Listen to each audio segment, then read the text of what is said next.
লাইনে যেন গলে যায় শত শত ভালোবাসার গল্প, যেন বলে দেয় ভালোবাসা থাকলেও সবসময় সম্পর্ক থাকে না। আর এই কথাগুলোই গভীর আবেগে ভেসে এসেছিল শহীদ ও শুভমিতা ব্যানার্জির কণ্ঠে।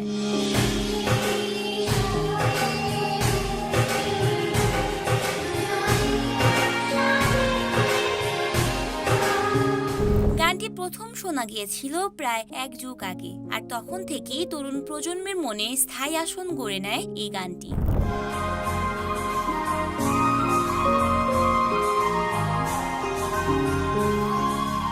ভিডিওটিতে অভিনয় করেছিলেন মডেল শায়না আমিন এবং অন্তু করিম, যাদের অভিনয় ছিল নিঃশব্দ কিন্তু ভীষণ ভাষাবহ।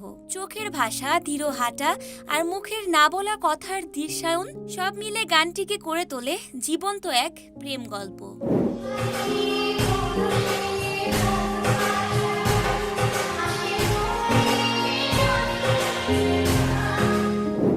বলেছিল এই গানটা শুনলেই ওর কথা মনে পড়ে যায়, যাকে ভালোবেসেছিলাম কিন্তু কখনো বলা হয়নি। ঠিক এই গানটাই তো ছিল আমার কণ্ঠ।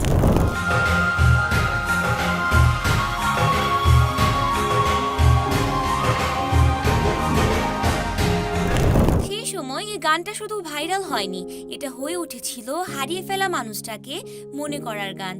কেউ হেডফোনে, কেউ আয়নার সামনে, কেউ মধ্যরাতে নিঃশব্দে শুনেছে। এই গানটা যেন এক একটা চোখের জল হয়ে ঝরেছে হাজারো কানায়।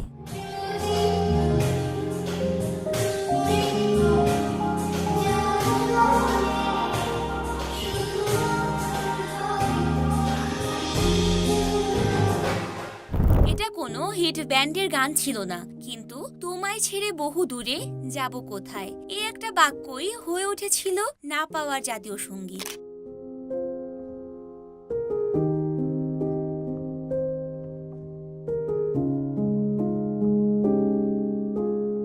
আজও অনেকের একাকিত্বে বাজে এই গান, মনে পড়ে যায় সেই মানুষটাকে যাকে বলা হয়নি কিন্তু ভালোবেসেছিলাম।